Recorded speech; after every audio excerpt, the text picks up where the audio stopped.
The year is 1947. The world, still reeling from the ashes of global conflict, believed peace had finally arrived. Yet, beneath the veneer of post-war recovery, new shadows stretched across the geopolitical landscape, casting a chill that would define the next half-century, the Cold War. But before the Iron Curtain fully descended across Europe, another, more literal curtain of ice and mystery was about to be drawn, not over the familiar battlegrounds of nations, but at the very bottom of the world. Imagine, if you will, a fleet unlike any ever assembled for scientific exploration. 13 ships, including an aircraft carrier, a submarine, destroyers, and tankers. Over 4,700 men, multiple squadrons of aircraft, from reconnaissance planes to helicopters, all bound for Antarctica, the Earth's last true wilderness. This was Operation Highjump, officially known as the United States Navy Antarctic Developments Project, 1946 to 1947. Led by the legendary Rear Admiral Richard E. Byrd, a man whose name was synonymous with polar exploration, the stated mission was straightforward: train personnel, test equipment in extreme cold, expand geographical knowledge, and consolidate U.S. sovereignty claims in Antarctica. Yet even at the time, the sheer scale of the operation raised eyebrows. Was it merely a scientific expedition? Or was something far more clandestine at play? Whispers circulated, fueled by enigmatic reports and the palpable tension of a world teetering on the brink of a new kind of war. High-ranking Nazi officials escaping the ruins of the Third Reich were rumored to have vanished into the desolate reaches of the South Pole, clutching secrets that could redefine power.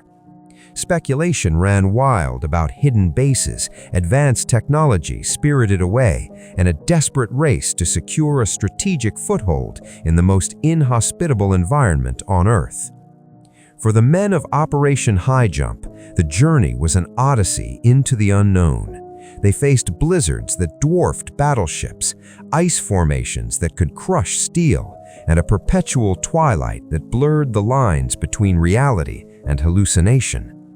But it wasn't just the elements they battled.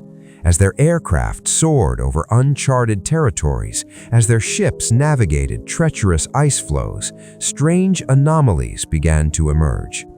Unexplained signals, unusual magnetic readings, and bewildering visual phenomena challenged their understanding of the natural world.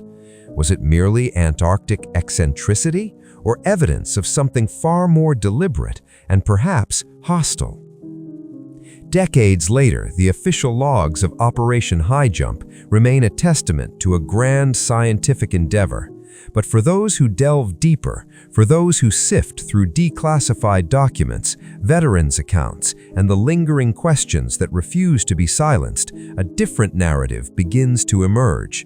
A narrative of Cold War paranoia extending to the planet's frozen heart, a desperate search for elusive truths, and the chilling possibility that what Admiral Byrd and his men truly discovered in the Antarctic wastes was not just new land, but a profound and unsettling mystery that continues to echo through the corridors of power even today. Prepare to journey to the bottom of the world, where the ice holds more than just ancient history. It holds secrets that could change everything we thought we knew. The crisp, salt-laden air of Norfolk, Virginia was thick with anticipation. It was late December 1946, and the holiday cheer typically blanketing the naval base was overshadowed by an unprecedented spectacle. A massive fleet, unlike any assembled for exploration before, was preparing for departure. Operation Highjump, officially the United States Navy Antarctic Developments Project, was a name that would soon be etched into the annals of history, though perhaps not for the reasons initially broadcast. At the heart of this formidable armada lay the USS Philippine Sea, a mighty Essex-class aircraft carrier, fresh from the battlefields of the Pacific. Flanking her were destroyers, tankers, supply ships, and even a submarine, the USS Senate. Over 4,700 men, a diverse assembly of sailors, scientists, photographers, and specialists, bustled across the decks, their breath pluming in the cold air. They were equipped with the latest technology of the era, dozens of aircraft, including R-4D Skytrain transports, the naval version of the venerable C-47, Sikorsky HO-3S helicopters, and even experimental drone aircraft. This was no ordinary scientific expedition. This was a military-grade operation deployed to the Earth's most remote and inhospitable continent. Leading this ambitious venture was the legendary Rear Admiral Richard E. Byrd, a man whose name was synonymous with polar exploration. The stated mission was straightforward: train personnel, test equipment in extreme cold weather conditions, consolidate U.S. sovereignty claims in Antarctica, survey and map the continent, and expand meteorological, geological, and geographical knowledge. The narrative presented to the American public was of scientific advancement and national pride, a testament to American ingenuity in the post-war era. Yet beneath the surface of official pronouncements, a current of intrigue ran through the corridors of power and whispered in the mess halls. The sheer scale of Highjump, dwarfing all previous Antarctic expeditions combined, sparked immediate questions. Why such an enormous expenditure of resources just 2 years after the costliest war in human history? Why such a vast military presence for what was ostensibly a scientific endeavor? The answer, for those privy to the burgeoning anxieties of the nascent Cold War, lay not just in scientific curiosity, but in strategic imperative. The world had barely emerged from the shadow of Nazism, only to find itself enveloped by the new, chilling rivalry between the United States and the Soviet Union. Antarctica, once considered a barren wasteland, was now being reevaluated as a potential strategic frontier. Its vast, unexplored interior held the promise of untapped resources, perhaps even a base from which future geopolitical plays could be launched. The Soviets, too, were eyeing the continent, their own scientific expeditions beginning to probe its edges. Highjump, many believed, was a preemptive strike in this new, silent war for global dominance. Furthermore, persistent rumors, dismissed by some as fantastic wartime propaganda, refused to die down. Whispers of a final Nazi redoubt, a hidden base in the impenetrable Antarctic interior where advanced technology and escaping Third Reich officials had sought refuge, had taken root in the popular imagination. While officially denied, the intelligence community could not entirely discount the possibility, however remote. The notion that a scientific expedition could also serve as a reconnaissance mission for such improbable threats only added another layer of urgency to Operation Highjump. As the ships prepared to cast off, a palpable blend of excitement and apprehension filled the air. The men, a mix of seasoned sailors and fresh recruits, understood they were embarking on a journey to the ends of the earth. Many harbored dreams of adventure, of charting new territories, of contributing to scientific discovery. But a quiet few, perhaps those with access to hushed conversations and cryptic orders, sensed something more profound. They were sailing not just into the frigid waters of the Southern Ocean, but into the deepening enigma of the Cold War, where the vast white expanse of Antarctica was about to become a new theater for secrets, shadows, and perhaps discoveries that would challenge the very fabric of their reality. The ice curtain was descending, and behind it lay not just unexplored land, but an unfathomable mystery. The journey south was a relentless testament to the sheer power of the Southern Ocean. For weeks, the fleet battled towering waves and bone-chilling winds, a baptism by ice for many of the sailors. Yet amidst the vast, featureless expanse of gray sea and sky, one figure remained a steady, almost ethereal presence: Rear Admiral Richard E. Byrd. Byrd, then 58, was no stranger to such brutal conditions. His weathered face, etched with the lines of countless polar expeditions, held a quiet intensity. He moved with the measured grace of a man intimately familiar with the unforgiving embrace of the Antarctic. To the crew, he was more than just their commander. He was a living legend, a man who had not only explored the South Pole, but had flown over both poles, an almost mythical figure in an age of exploration. He was, in essence, Admiral Byrd's ghost, a specter of an earlier, more romantic era of exploration, now tasked with navigating the complex realities of a post-war world. His personal story was a saga of triumph and harrowing survival.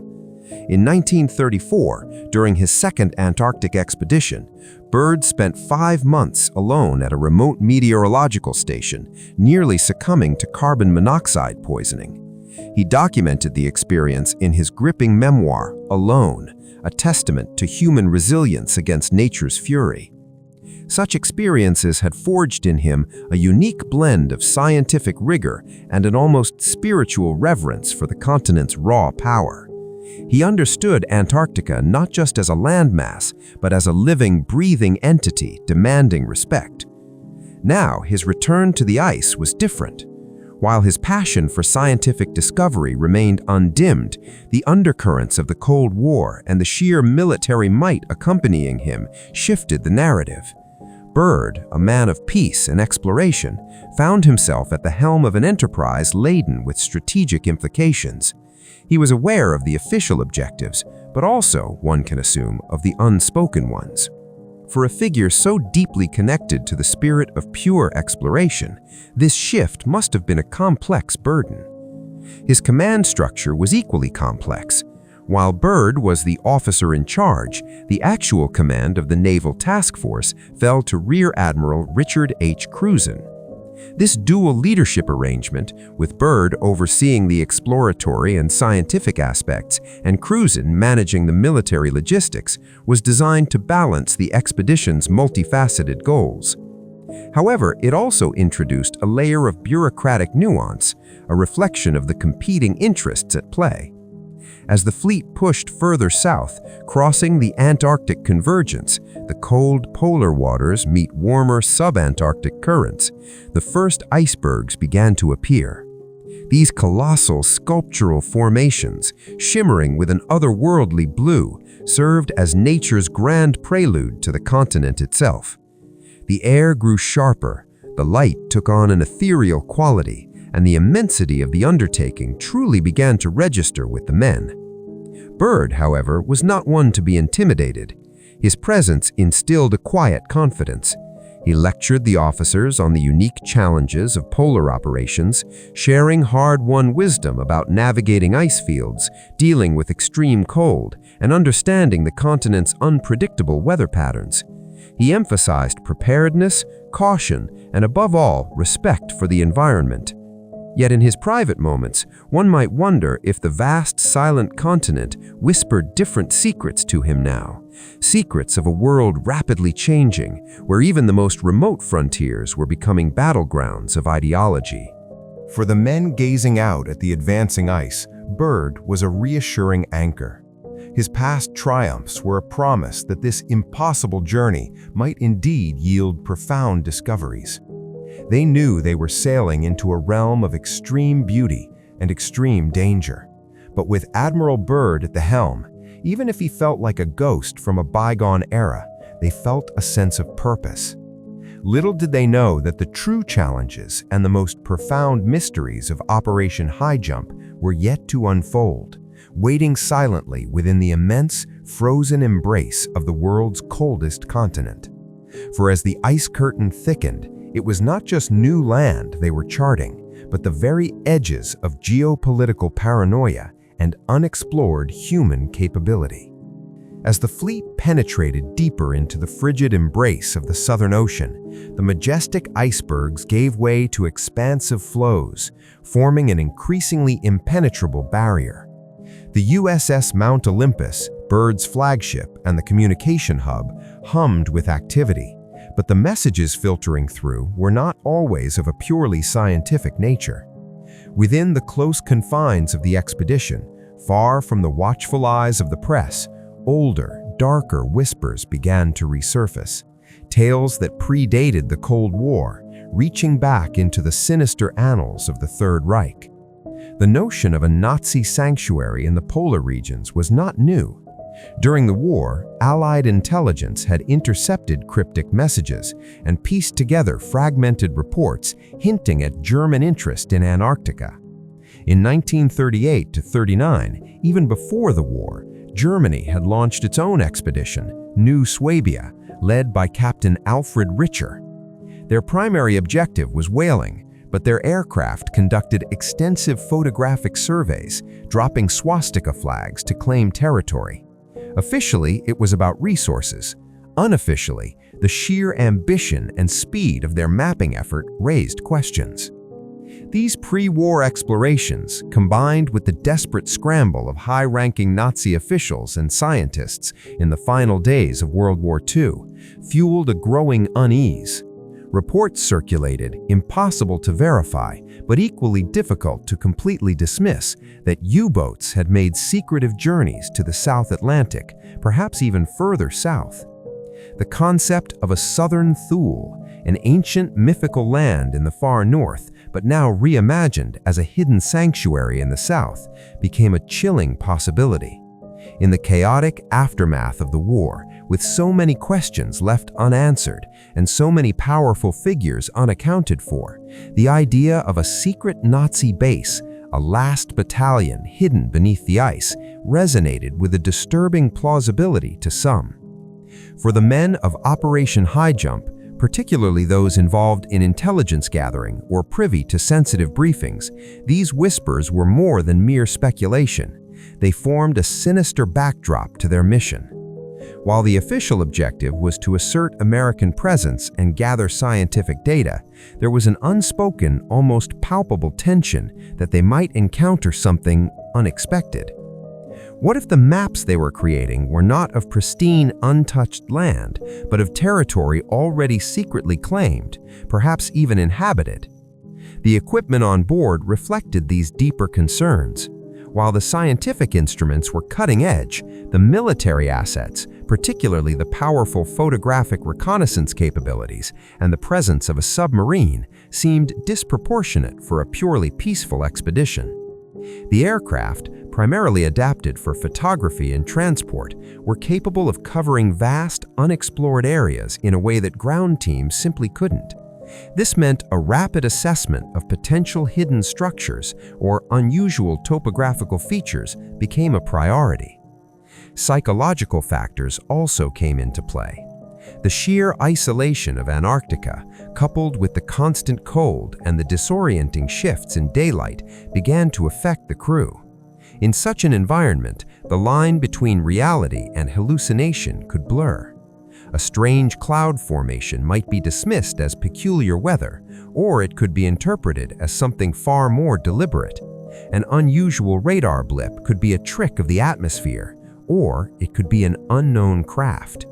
The whispers from the southern Thule, once distant rumors, seemed to grow louder in the desolate, echoing silence of the world's coldest continent.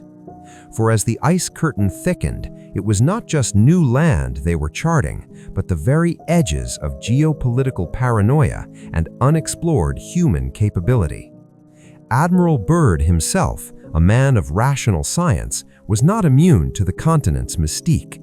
His previous expeditions had already revealed Antarctica to be a land of profound, almost alien beauty, a place where the familiar rules of the world seemed to bend.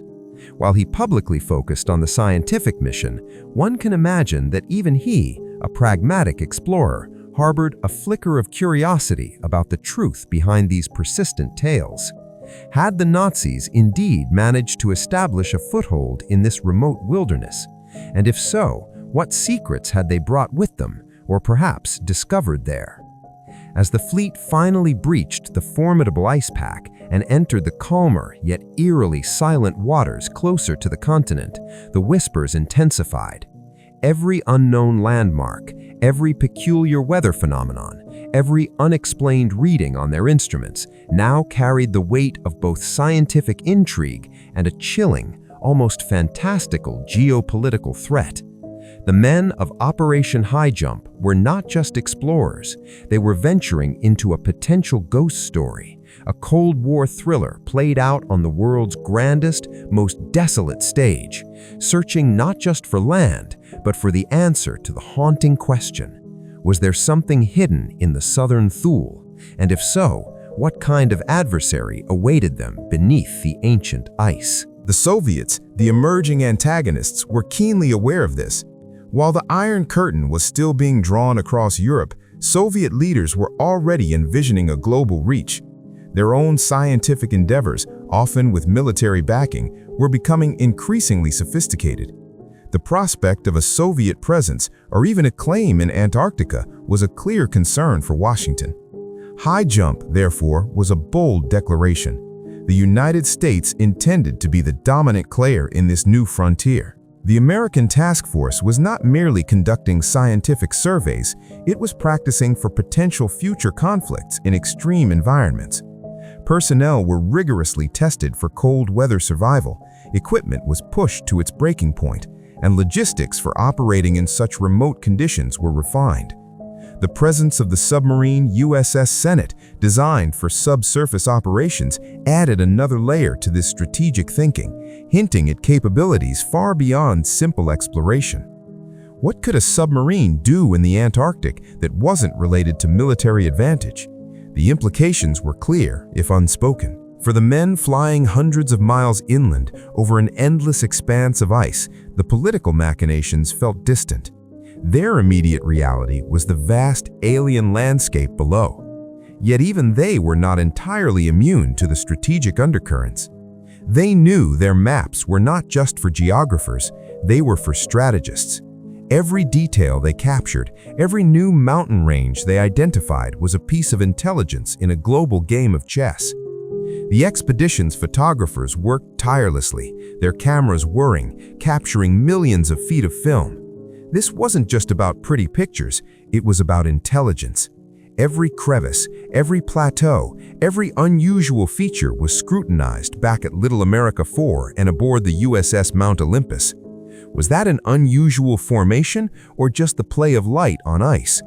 Could that anomaly be a natural phenomenon or something man-made, cleverly concealed? The echoes of the southern Thule whispers often accompanied these analyses, adding a layer of anxious speculation to the scientific rigor. Admiral Byrd, ever the visionary, understood that Antarctica was more than just a frozen wasteland. It was a continent of immense strategic value, a potential last bastion for scientific and military supremacy. He spoke of the continent's importance in global weather patterns and its untapped potential, but his words often carried a subtle emphasis on its future role in national security. This was not the Antarctica of his earlier purely exploratory expeditions.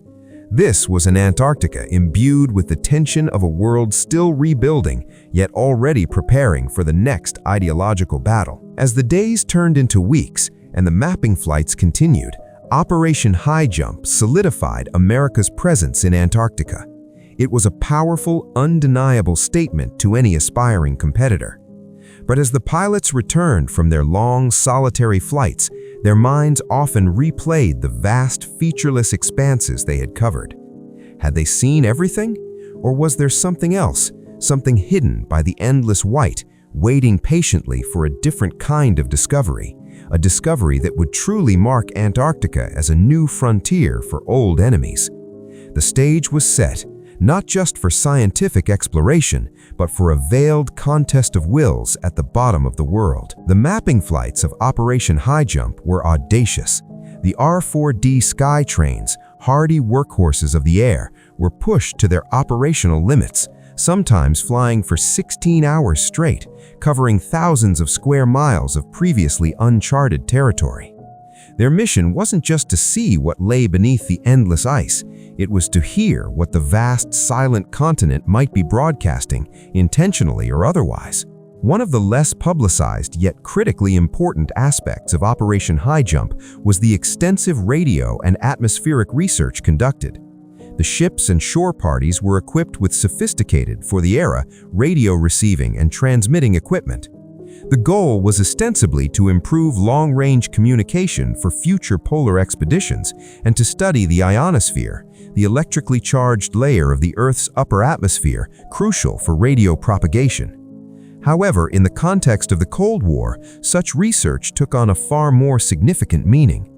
The stratosphere, the atmospheric layer just above the troposphere, was becoming a new arena for scientific and strategic competition. Understanding its properties and how it affected radio waves was vital for developing advanced communication systems, early warning networks, and even guiding new forms of aerial reconnaissance.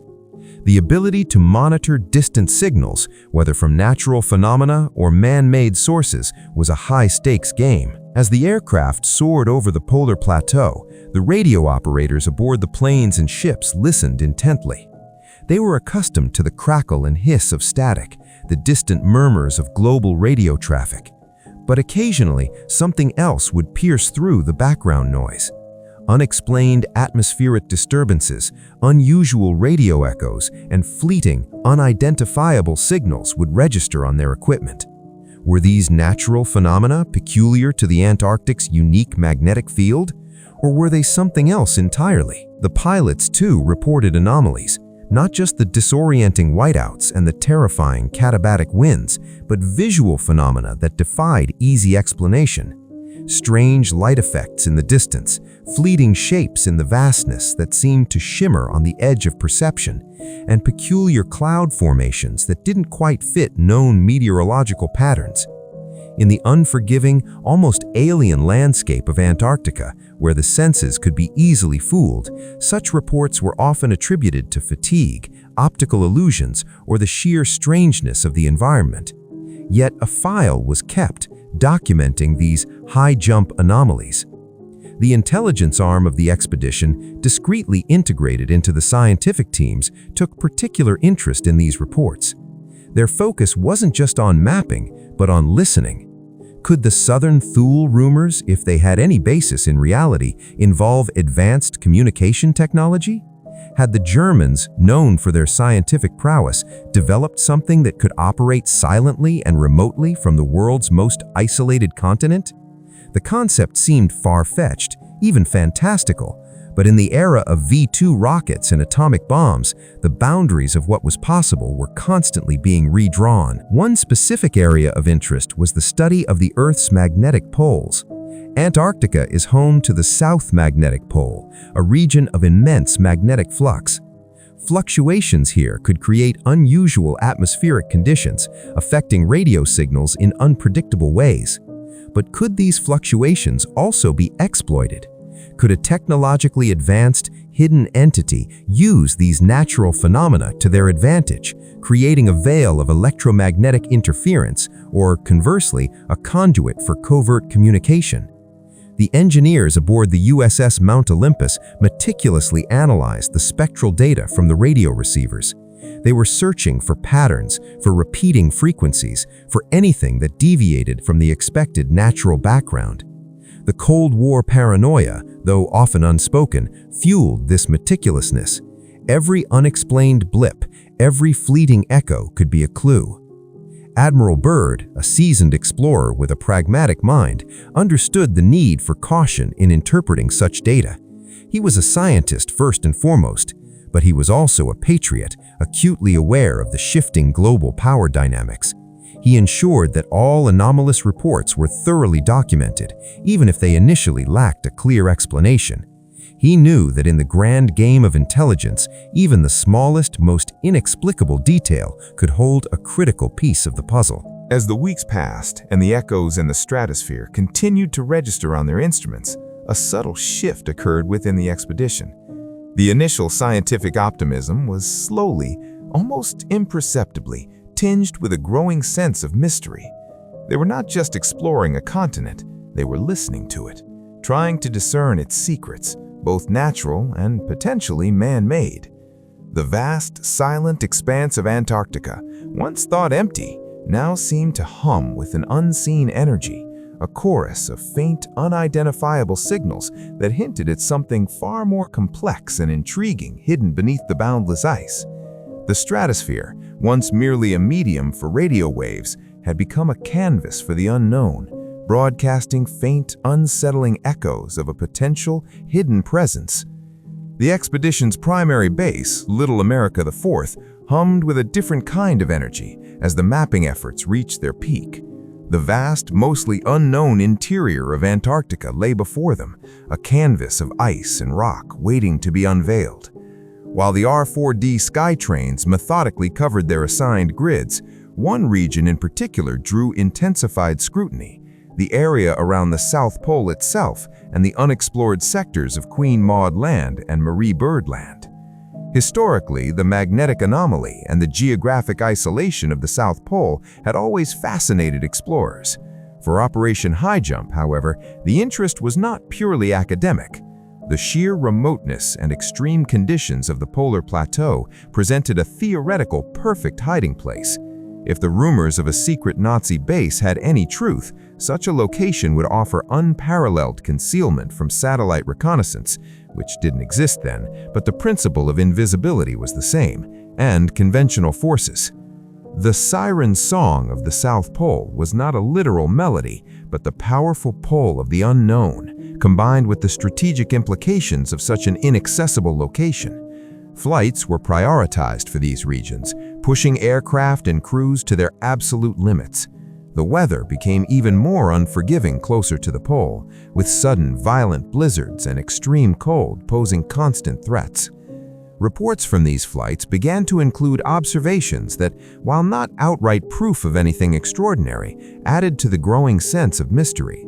Pilots described unusual ice formations, often appearing geometrically precise in a landscape defined by natural chaos. Some reported strange discoloration of the ice in isolated areas, not attributable to known geological features. These were subtle details, easily dismissed as natural oddities, but in the context of the Southern Thule whispers, they acquired a more sinister undertone. The presence of the USS Senate, the expedition's submarine, became increasingly significant. While officially tasked with surveying coastal areas and testing sub-ice capabilities, its very existence fueled speculation. What could a submarine be searching for beneath the ice, beyond charting new coastal regions? The idea of hidden entrances or underwater caverns, natural or man-made, that could provide access to a subterranean base began to circulate among those privy to more sensitive discussions. Admiral Byrd, maintaining his public composure and focus on scientific objectives, subtly directed resources towards these heightened areas. He understood that a comprehensive survey meant leaving no stone, or rather no ice sheet, unturned. His decades of experience in the Antarctic had taught him that the continent held many secrets, and not all of them were geological. As the expedition pressed on, battling the elements and the clock, the Antarctic summer was finite. The men found themselves deeply immersed in the continent's profound isolation. The vastness of the white landscape, the disorienting light, and the knowledge that they were venturing into truly unknown territory had a psychological impact. The siren song of the South Pole was not just about the allure of discovery. It was about the unsettling feeling that something significant, perhaps even world-altering, might be hidden within its icy embrace. They were not merely exploring a landmass, they were seeking answers in a silent, frozen realm that seemed to guard its secrets with an almost sentient determination. The stage was set for potential encounters that would transcend mere scientific observation. As the aerial surveys progressed, attention began to shift from what lay on the ice to what might be beneath it. The vast, thick ice sheet, averaging over a mile in thickness across much of the continent, presented a perfect natural camouflage. If there were any hidden bases, natural or otherwise, they would undoubtedly be subsurface. The USS Senate, the expedition's submarine, now became a focal point. Its primary mission evolved beyond simple coastal charting to probing for anomalies beneath the ice. Using early sonar technology, the Senate methodically surveyed underwater terrain, listening for anything that deviated from natural acoustic signatures. The chilling prospect of discovering massive underwater caverns or even man-made structures beneath the permanent ice shelves hung heavy in the air. Meanwhile, ground teams equipped with specialized seismic and gravimetric instruments conducted localized surveys. They were searching for variations in the Earth's magnetic field and gravitational pull that could indicate large, hidden voids or dense, unnatural objects beneath the ice.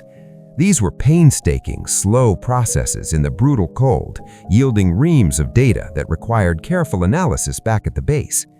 Reports from the sub and ground teams were often inconclusive, a mix of natural geological formations and fleeting, unrepeatable anomalies.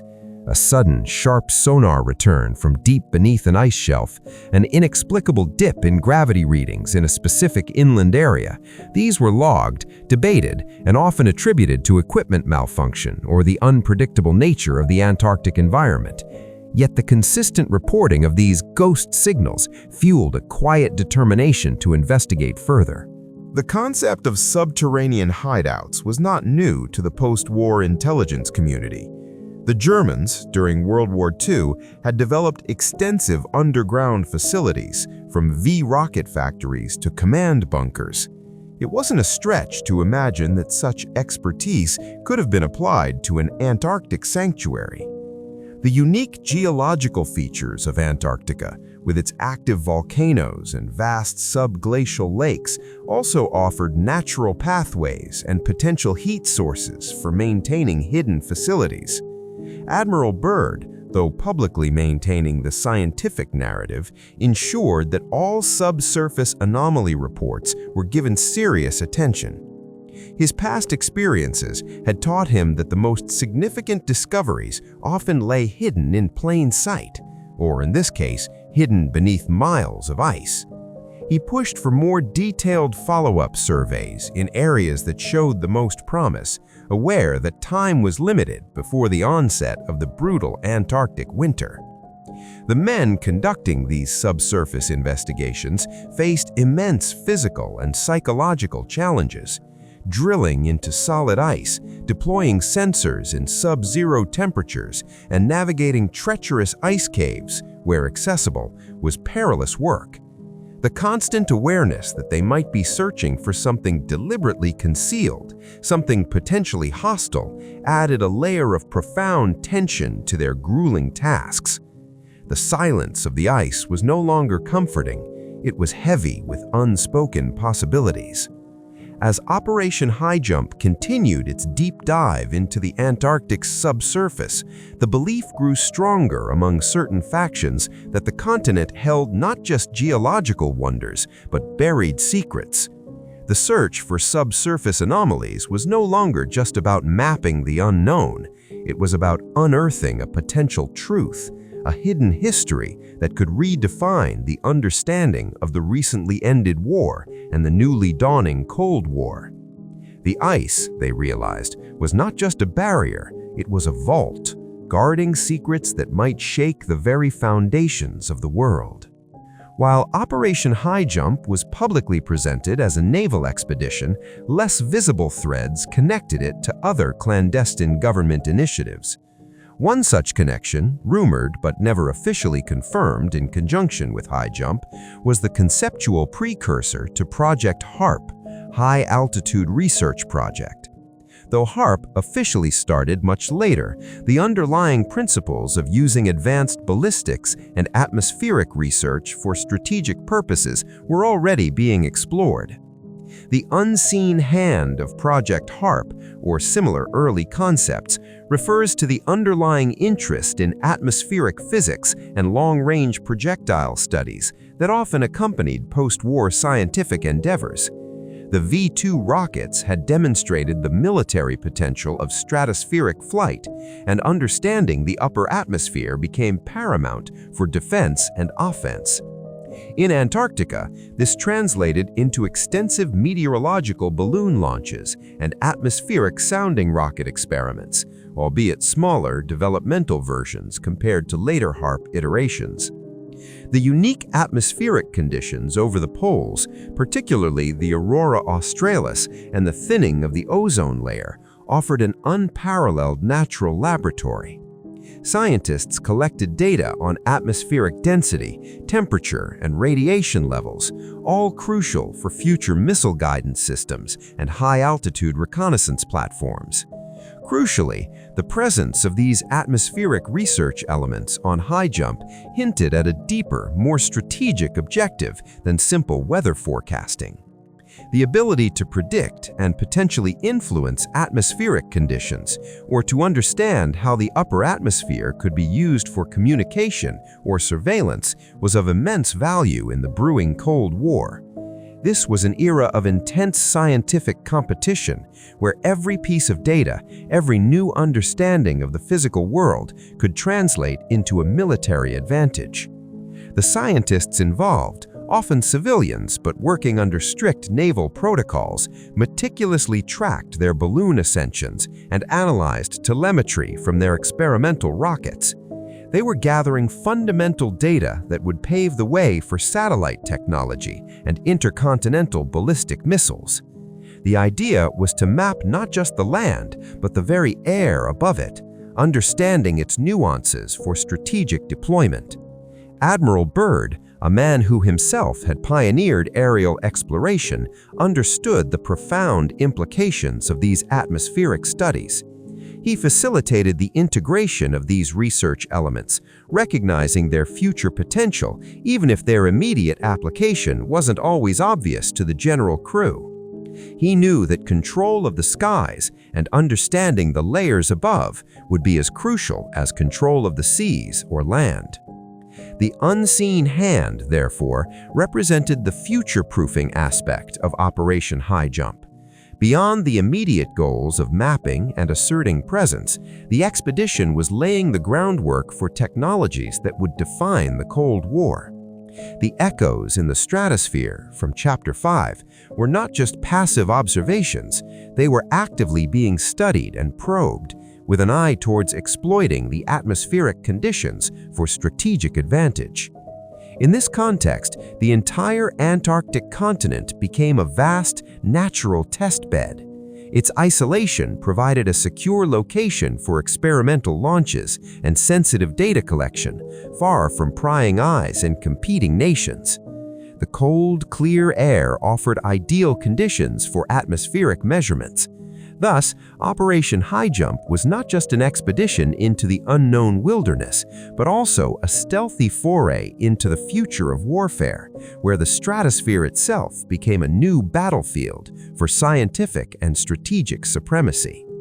The echoes from above were being actively sought and deciphered, paving the way for a new era of high-altitude conflict and communication. The Antarctic Treaty System, which designates the continent as a scientific preserve and bans military activity, wouldn't be signed until 1969. In 1947, Antarctica was a free-for-all, a vast, unclaimed territory where nations jostled for influence and staked their flags. Operation Highjump, in part, was a bold assertion of American interest, projecting power onto a continent eyed by multiple nations. The concept of beyond the treaty line refers to this pre-treaty era where national claims were aggressively pursued. The expedition was operating in a geopolitical vacuum, a wild west of international relations. The United States, through Byrd's previous expeditions, had already laid claim to vast sectors, particularly Marie Byrd Land. However, other nations, Britain, Norway, Australia, Chile, Argentina, also had overlapping and often contentious claims. Most notably, Germany's pre-war New Swabia expedition had asserted a claim over a sector that Highjump's planes were now actively surveying. This created a complex diplomatic tightrope. While the official narrative was purely scientific, the military nature of Highjump was undeniable. The presence of such a large naval task force was a clear message to any other nation contemplating a significant presence in the region. The U.S. was here, and it was here to stay. This was particularly aimed at the Soviet Union, whose post-war ambitions were viewed with increasing suspicion. Although the Soviets had not yet established a permanent presence, their scientific ships were beginning to make exploratory voyages to the region, signaling their burgeoning interest. The mapping flights, therefore, had a dual purpose. Beyond geographical discovery, they served as a visual demonstration of American capability and reach. Every mile photographed, every new feature charted, solidified the U.S. claim and provided valuable intelligence on the continent's topography for future strategic planning. They were drawing lines on a map that were not just geographical, but political. A subtle but significant aspect of beyond the treaty line was the freedom to conduct activities that would later be restricted. Without the constraints of a demilitarization treaty, the expedition could, and did, engage in activities that were explicitly military in nature. Training troops in extreme cold, testing naval and air assets in polar conditions, and conducting extensive reconnaissance. This pre-treaty window allowed for a comprehensive assessment of Antarctica's military potential without international legal impediments. The expedition also collected a vast amount of data on resources. While not officially primary, the geological surveys were keenly interested in potential mineral deposits, particularly uranium, which was becoming the most sought-after element in the dawning atomic age. Control over such resources, if found in Antarctica, would be an immense strategic advantage. Admiral Byrd, a man who had literally planted the American flag at the South Pole, understood the enduring power of national presence. He recognized that in a world devoid of formal treaties for the continent, possession was 9/10 of the law. His mission was not just about exploration, it was about solidifying America's position on the global stage, extending its influence to the last unclaimed continent. As the Highjump fleet operated far from established international law in an environment of stark beauty and dangerous unknowns, they were essentially writing the rules as they went along. The treaty line was still a distant concept, and in its absence, the expedition was free to pursue all its objectives, scientific, military, and geopolitical, with an unparalleled scope. It was a bold move, asserting American supremacy in a region where the geopolitical lines were yet to be drawn and where the potential for conflict, even over ice, was becoming increasingly real. This freedom to operate, unfettered by future agreements, allowed Operation Highjump to delve into the continent's secrets with an intensity that would later be impossible. The relentless pace of Operation Highjump, marked by ambitious aerial surveys and daring ground excursions, eventually led to the inevitable, the discovery of something truly out of place. This was the Highjump anomaly, not a single event, but a series of unsettling observations that began to coalesce into a disturbing pattern, challenging the conventional understanding of the Antarctic wilderness. It began subtly, with pilots reporting unusual magnetic readings in specific, isolated sectors. These weren't the predictable fluctuations associated with the South Magnetic Pole, but localized, intense disturbances that seemed to defy natural explanation. The R-4D aircraft, equipped with magnetometers, registered spikes that were both powerful and isolated, hinting at something dense and metallic beneath the ice or an active energy source. Then came the visual reports from the high-altitude reconnaissance flights. Pilots, veterans of countless hours peering down at the Earth, began to describe strange, non-natural formations in areas they had been told were entirely unexplored. These weren't merely unusual ice formations. Some spoke of what appeared to be perfectly symmetrical structures partially visible through clearings in the ice, or faint geometric patterns etched onto the vast white expanse that suggested an artificial origin. One widely circulated, though unconfirmed, rumor among the crew spoke of a pilot reporting smoke or steam emanating from an area believed to be utterly devoid of geothermal activity. The photographs brought back by the specialized photographic planes were the most compelling evidence. While many images showed pristine, untouched landscapes, a small percentage revealed perplexing details. Blurry patches that, on closer inspection, seemed to hint at unnatural contours beneath the ice. Shadows that suggested enormous hidden objects casting indistinct forms on the surface. And in one highly debated instance, a series of aerial photos reportedly showed what looked like a massive darkened opening in a cliff face, incongruously regular for a natural ice cave. These anomalies were not immediately broadcast. Information was carefully curated, filtered through channels that led directly to Admiral Byrd and the intelligence officers embedded within the expedition. The initial reaction was often of skepticism, attempting to explain away the observations through natural phenomena, equipment malfunction, or the distorting effects of the polar environment. However, as the reports accumulated and multiple independent observations corroborated similar phenomena in different areas, the dismissive explanations became harder to sustain. The most disturbing aspect was the feeling being watched. Some crew members, particularly those on prolonged solo flights, spoke of an eerie sensation, a feeling of being observed as they traversed the empty white expanse. This was of course purely subjective, but it contributed to the growing sense of unease. Radar operators also reported fleeting, unidentified blips, too fast for weather balloons, too erratic for known aircraft, that would appear and vanish from their screens in the vicinity of these anomalous zones. The high-jump anomaly solidified the fears that had been whispered since the expedition's inception. This was no longer just about mapping and asserting sovereignty. It was about confronting an unknown. Was this the evidence of the Southern Thule, the hidden Nazi base? Or was it something else entirely, something far older, or perhaps even extraterrestrial? The lack of clear, unambiguous evidence meant definitive answers remained elusive, but the sheer volume and consistency of the anomalies could not be ignored. Admiral Byrd, a man of scientific rigor, found himself in a challenging position. He was driven by the quest for truth, but also bound by the geopolitical realities of the Cold War.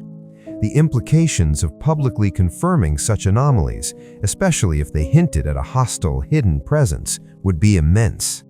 For the men on the ground and in the air, the high-jump anomaly transformed Antarctica from a silent, empty wilderness into a continent of profound, active mystery.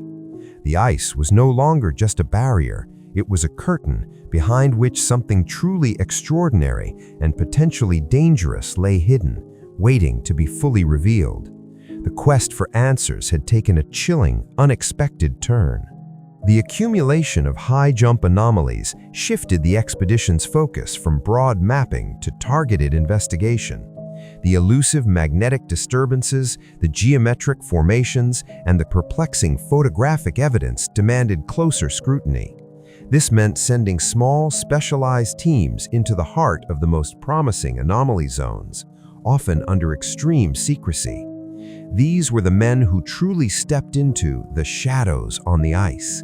Operating in small aircraft or even on specialized snow vehicles, they were dispatched to remote, desolate regions, far from the relative safety of Little America 4. Their mission was to gather definitive evidence, to confirm or refute the perplexing observations that had haunted the previous reconnaissance flights. The challenges were immense. The weather remained a constant, deadly adversary, with sudden blizzards capable of trapping teams for days. Crevices, hidden beneath a thin layer of snow, were silent killers.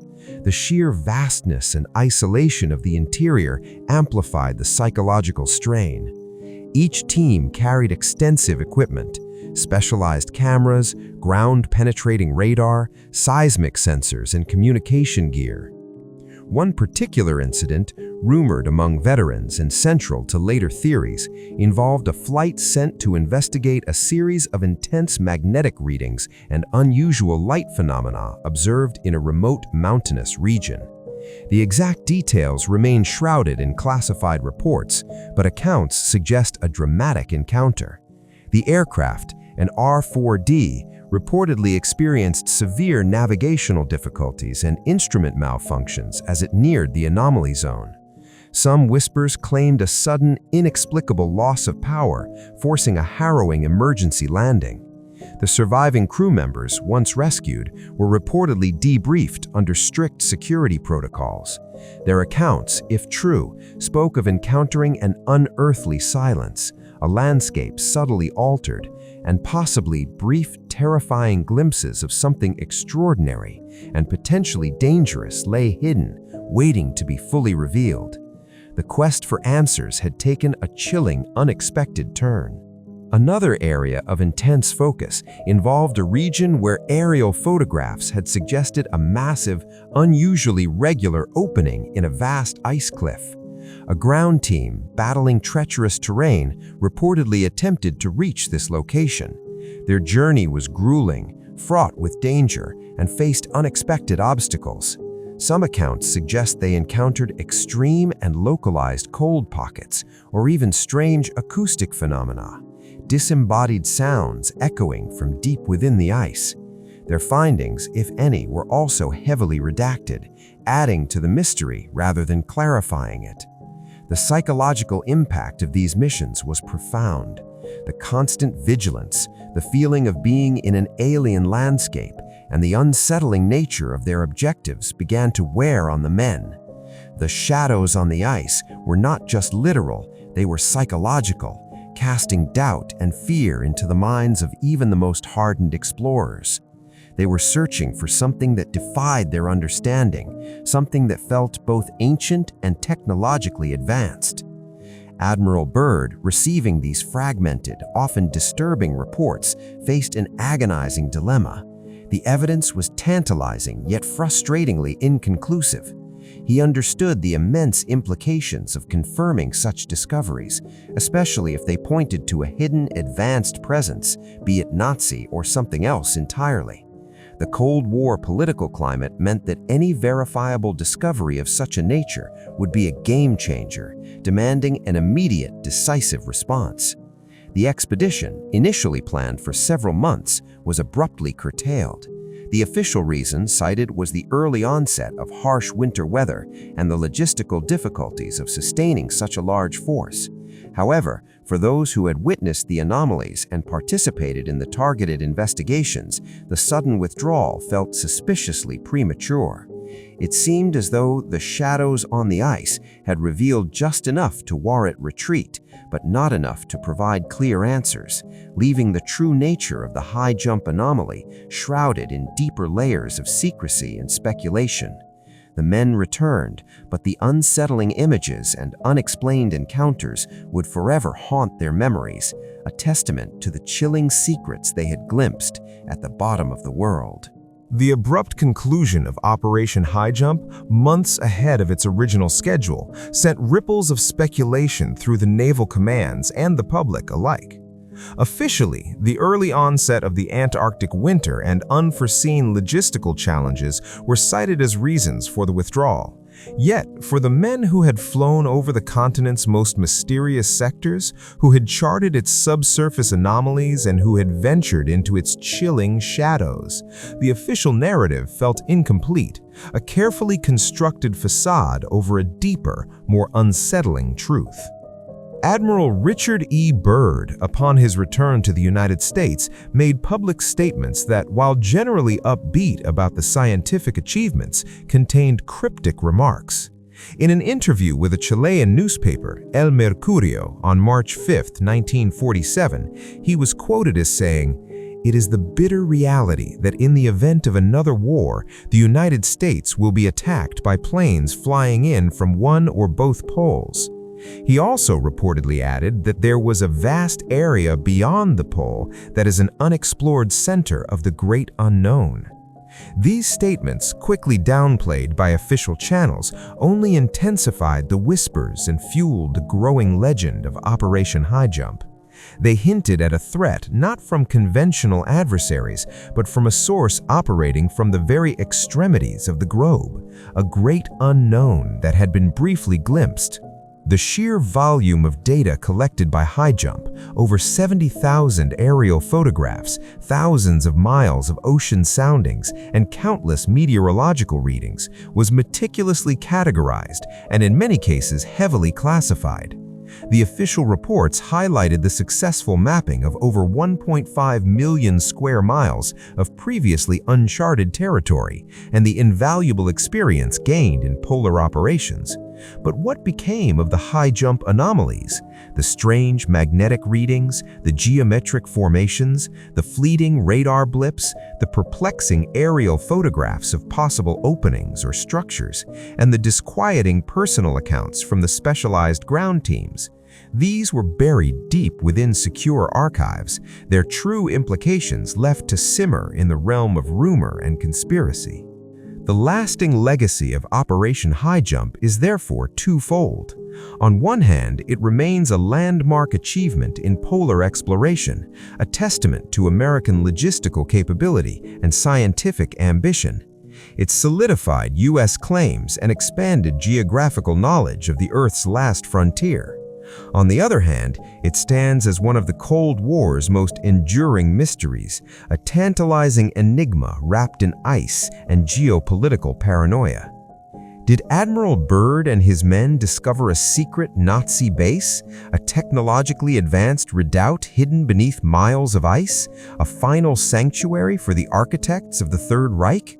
Or did they stumble upon something far more ancient, something non-human, an intelligence that predated human civilization, now stirring beneath the frozen continent?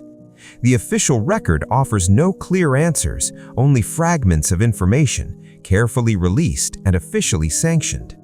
For the American audience, Operation Highjump taps into a deep cultural fascination with unsolved mysteries, secret government operations, and the allure of the unknown. It speaks to the enduring fear of hidden enemies and the thrilling possibility of encountering forces beyond our comprehension. The story of Operation Highjump reminds us that even after the most devastating wars and at the dawn of a new age of technology, there remained vast, unexplored territories on our own planet capable of harboring secrets that could challenge our understanding of history, science, and perhaps our place in the universe. The truth of Operation Highjump, whatever it may be, remains frozen in time, buried beneath layers of ice, classification, and conflicting narratives. It is a story that invites us to look beyond the official reports, to question the accepted history, and to consider that at the bottom of the world, in the coldest, most isolated place on Earth, humanity might have brushed against a secret so profound, so unsettling that it was deemed safer to leave it undisturbed, a chilling enigma waiting to be truly unearthed by a future generation, brave enough to face the silent, frozen truth. The ice curtain may have descended, but the echoes of its secrets continue to reverberate, a constant reminder that some truths are best left frozen in time.